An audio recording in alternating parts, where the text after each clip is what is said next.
अस्सलाम वालेकुम नाज़रीन, मैं शराफत मंजूर। वादी कश्मीर के हंदवाड़ा की अगर हम बात करते हैं तो हंदवाड़ा में 2018 और 19 में ये फैसला लिया गया था कि गवर्नमेंट मेडिकल कॉलेज का जो हम सरेआम आया था, लेकिन उससे पहले कब से बात चल रही थी बेहतर जाने और अफसरान जाने।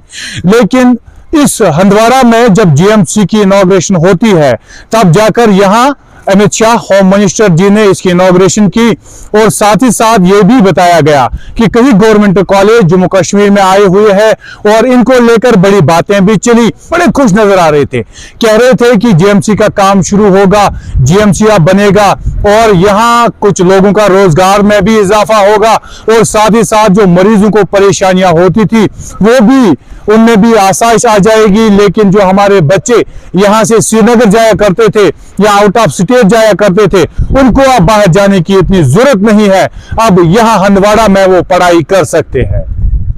लेकिन जब ये मामला सामने आया तब जाकर आपके पास लैंड भी होनी चाहिए, जमीन भी होनी चाहिए। लेकिन ये जमीन किसको ढूंढनी है? जमीन तो ढूंढनी है हेल्थ सेक्टर को, क्योंकि हेल्थ सेक्टर की एक बिल्डिंग बन रही है। हेल्थ सेक्टर का मैं कहूं कि अगर मेरे पास मकान बनाना है तो लोकेशन मैं तय करता हूं। मकान बनाने के लिए कारीगर तो आते हैं लेकिन लोकेशन मैं तय करता हूं। ऐसे ही सूरत हाल हेल्थ सेक्टर में भी हुई, लेकिन उसके बाद 2018-19 में इसकी लोकेशन बता दी गई। यहां सबसे पहले जो हमने देखा, जो जराये के हवाले से खबर है, ऑफिशियली इसकी पुष्टि नहीं हुई है।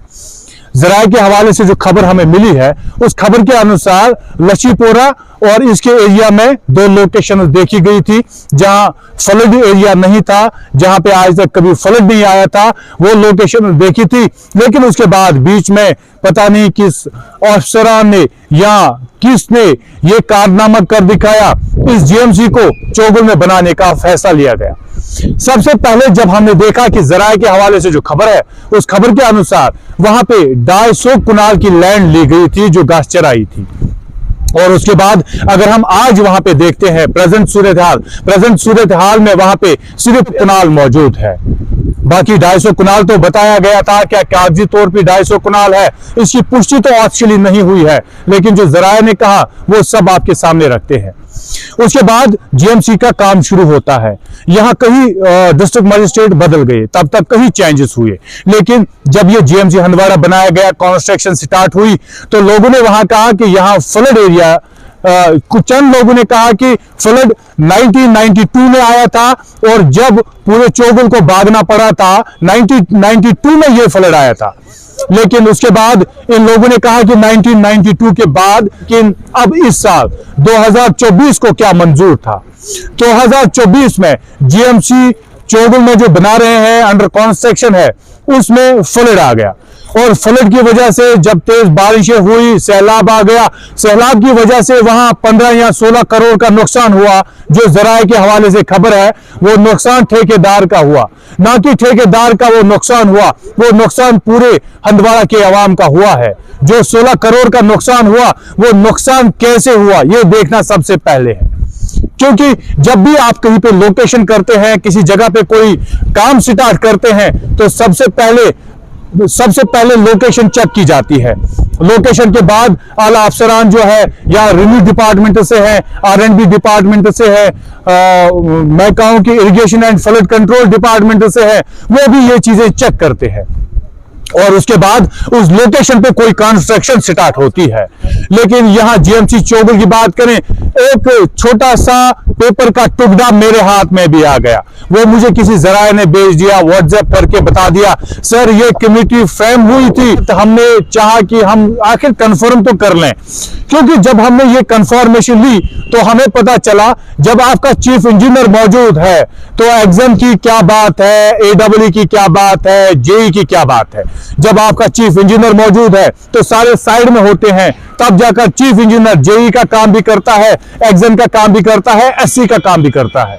ये चीफ इंजीनियर खुद कर रहा है। और जब मैंने ये छोटा सा एक पेपर का टुकड़ा जब जराये ने मुझे भेज दिया तो आपके स्क्रीन पर है ये फोटो, और इस फोटो में देख लीजिएगा कौन सी कमेटी तय हुई थी, किस कमेटी ने ये वहां पे लोकेशन दी है और किस कमेटी ने बताया कि वहां पे जीएमसी ठीक है चोगल में।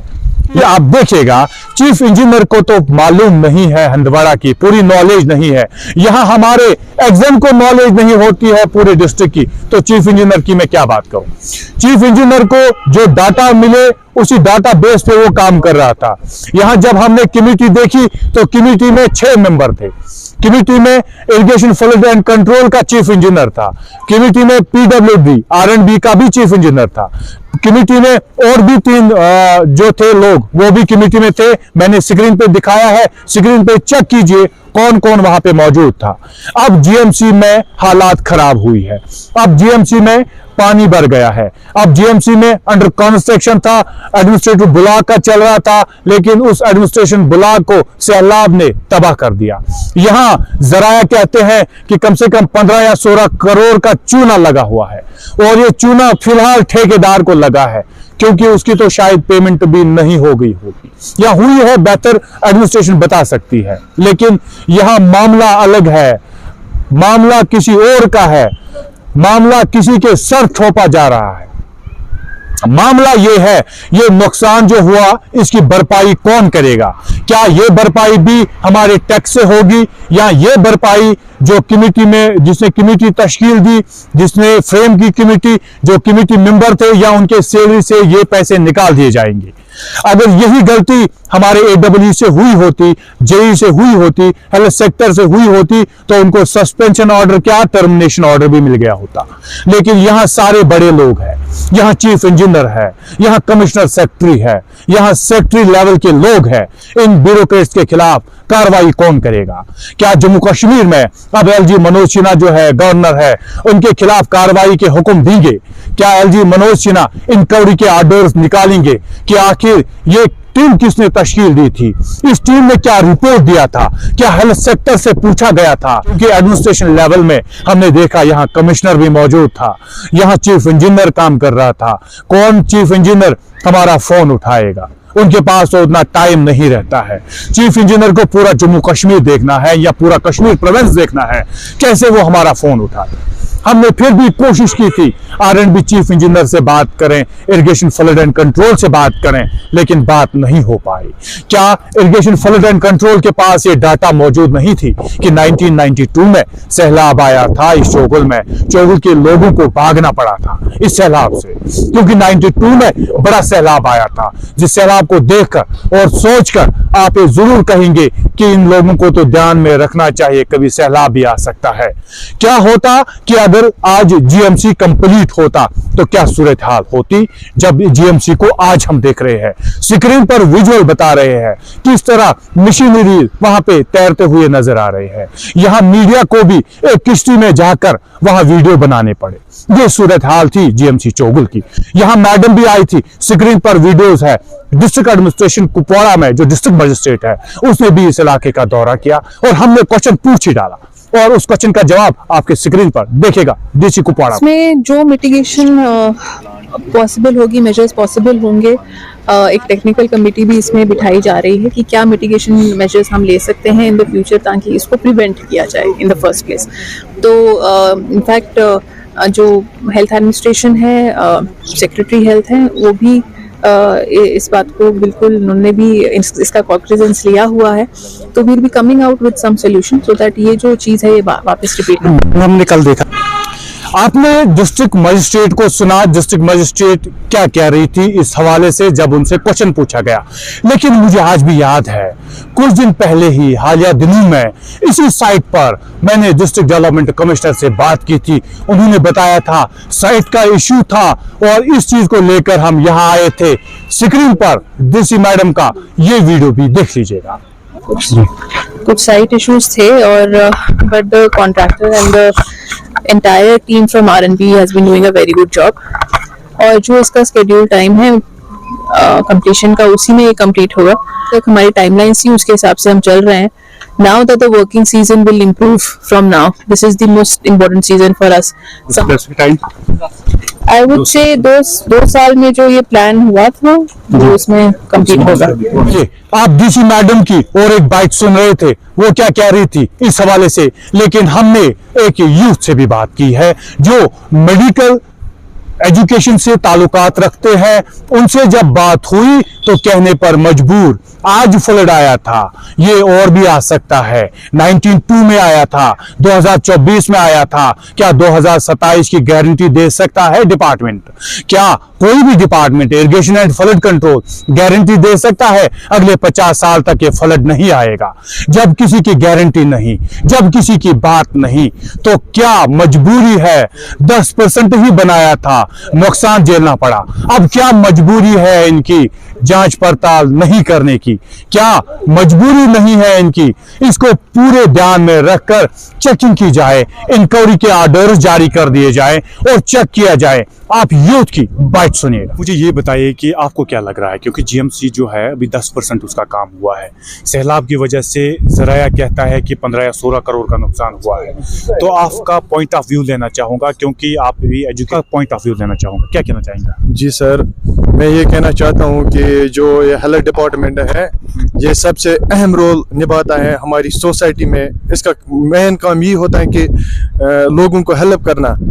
इसका काम ये होता है कि लोगों को हेल्प करना। मैं ये चाहता हूँ कि जो इन्होंने अभी वहाँ पे कंस्ट्रक्शन की है वो सारा अभी ज़ाया हो गया है। वहाँ पे फ्लड आया है, फ्लड आ गया, अभी सारा ज़ाया हो गया वहाँ पे। मैं ये कहना चाहता हूँ आपको, जो 92 में भी जो फ्लड आया था, क्या हम क्या प्रिडिक्ट कर सकते हैं? आज भी आ गए हैं फ्लड। क्या हम ये भी कह सकते हैं 2025 में भी आ सकते हैं? हम इस पे अगर गौर फिक्र करें कि अभी जो 16 करोड़ का नुकसान हो गया है, क्या पता है कल अगर आज हमने मेडिकल कॉलेज कंप्लीट किया होता कितना नुकसान होता वहाँ पे। अब हमें अभी सोचना चाहिए कि हमें ये शिफ्ट करना चाहिए किसी और जगह पे। जैसे कि हमारे पास लैंड है कोलनगांव में, हम वहाँ पे भी शिफ्ट कर सकते हैं, सबसे बेहतर रहेगा। आपने यूथ की बात सुनी कि यूथ क्या कुछ कहने पर मजबूर है। ये कह रहे हैं कश्मीर का मौसम है। जब भी कभी बाहर हम बात करते हैं तो ये बताया जाता है कश्मीर के मौसम पे कोई भरोसा नहीं है, क्योंकि गुलमर्ग की सूरत हाल सामने है। अप्रैल के 20 तारीख को वहां बर्फबारी हुई, जो वादी कश्मीर में तो नहीं होती है।